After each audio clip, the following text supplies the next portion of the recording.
पाणी फुल वारा सुटलाय फुल.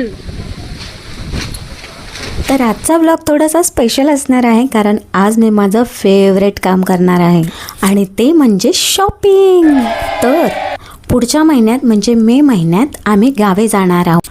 तर म्हणून म्हटलं क्यों ना शॉपिंग स्टार्ट किया जाए. म्हणजे खूप कमी दिवस बाकी आहेत, ऑलमोस्ट 10 दिवस पेंडिंग आहेत. परत टाईम मिळाला नाही मिळाला म्हणून मग म्हटलं आजपासूनच सुरू करूया. मग शॉपिंग करण्यासाठी दुसरं तिसरं ठिकाण काय असणार आहे ते म्हणजे आपलं दादर. मला एक साडी घ्यायची होती आणि तुम्हाला दिसतंय की मी 2 साड्या ट्राय करून बघितल्या. आता यापैकी मी कोणती साडी घेतली हे तुम्ही मला कमेंट करून नक्की सांगा. साडी घेऊन झाल्यानंतर आम्ही गेलो चप्पलच्या शॉपमध्ये. मग ताईला चप्पल घेतली आणि मलाही चप्पल घेतली. इकडे सीन असा झाला की आम्ही 2 डिझाईन चूज केल्या, एक माझ्यासाठी आणि एक ताईसाठी. तर मला जी आवडली त्यामध्ये माझी साईज मिळाली, पण ताईला जी आवडली त्यामध्ये तिची साईज मिळालीच नाही.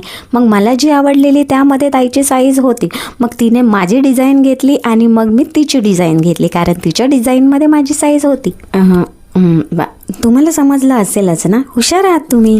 सगळ्या पिशव्या पटापट घेतल्या आणि निघालो बाबा एकदाच्या घरासाठी. आणि त्यात एक बसने जायचं होतं. त्या बससाठी तर एवढी मोठी रांग होती ना. मग घरी जाऊन जी शॉपिंग केली होती ते आईला आणि वहिनीला दाखवली आणि शाहूने पण तिच्यासाठी काहीतरी आणलं होतं, ते पण आम्ही बघितलं. आणि असा माझा बिझी शेड्यूल संपला.